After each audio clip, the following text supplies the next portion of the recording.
Hello guys, আসসালামু আলাইকুম। চলে আসলাম নতুন একটি ব্লগ ভিডিও নিয়ে। আজকের ব্লগ ভিডিওর বিষয়টি হচ্ছে বিএনপি চেয়ারপারসন তারেক রহমান রংপুর মহানগরীতে অবস্থান করবে, সভা আয়োজন করা হয়েছে তা দেখানোর জন্য আমি যাচ্ছি। আমি রাস্তায় রয়েছি, চলুন শুরু করা যাক, দেখা যাক। ইতিমধ্যে আমিও রাস্তায় রয়েছি। এখন রাস্তায় এত প্রচুর পরিমাণে ভিড়, দেখতেই পাচ্ছেন জনগণ তার সভাটি দেখার জন্য উপস্থিত হতে যাচ্ছে। ইতিমধ্যে আমি চলে এসেছি রংপুর সরকারি কলেজের প্রবেশ পথটি, যে পথ দিয়ে সরকারি কলেজ যাওয়া যায়। দেখতেই পাচ্ছেন প্রচুর পরিমাণে লোক সমাগম করছে, একসাথে আসছে, সবাই মিলিত হয়েছে। তা একটি উদ্দেশ্য, তারেক রহমানকে দেখা এবং তারেক রহমানের বক্তব্য শোনা। দেখতেই পাচ্ছেন এখানে অনেক পরিমাণের লোক আসছে এই সভাটিতে অংশগ্রহণ করতে।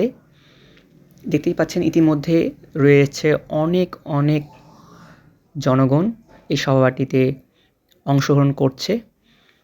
বিভিন্ন অঞ্চল থেকে চলে এসেছে, যেমন বদরগঞ্জ, নীলফামারী, তারাগঞ্জ, সৈয়দপুর, গাইবান্ধা, লালমনিরহাট ইত্যাদি।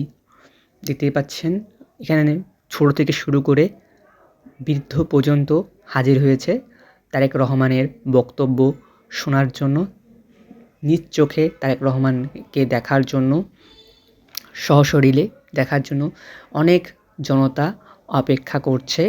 আমিও অপেক্ষা করছি, আপনাদেরকে দেখানোর চেষ্টা করছি আমাদের রংপুর বিভাগীয় নগরীতে তারেক রহমানের প্রথম বক্তব্য। এইখানে বক্তব্য প্রদান করবে। দীর্ঘ 17 বছরেরও বেশি পর তারেক রহমান রংপুর বিভাগে পা রাখছে, সেজন্য রংপুরের জনগণ অনেক আগ্রহ সহকারে তাকে দেখার জন্য অপেক্ষা করছে, তার বক্তব্য শোনার জন্য অপেক্ষা করছে। তার মাঝে আমিও রয়েছি। আশা করছি তিনি আসবেন আর বক্তব্য দেবেন এবং তাকে এক নজর দেখতে পারবো। আর এর মাঝে আমি বলে রাখতে চাচ্ছি যে এখানে এখানে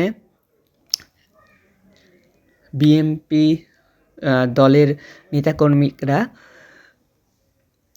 বক্তব্য প্রদান করছে। এখানে রংপুরের 3 আসনের শামসুজ্জামান শামু ভাই এখানে উপস্থিত রয়েছে, তার বক্তব্য চলছে ইতিমধ্যে। আর অনেক ধরনের নেতাকর্মীরা রয়েছে, বিএনপির দলীয় নেতারা। আর দেখতেই পাচ্ছেন প্রচুর পরিমাণের লোকজনের ভিড় সমাগম করছে এখানে।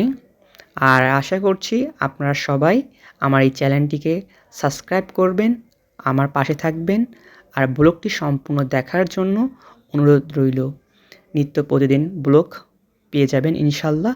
সবাই সবার পাশে থাকবেন। আর আল্লাহ হাফেজ। আসসালামু আলাইকুম ওয়া রাহমাতুল্লাহি বারাকাতুহু।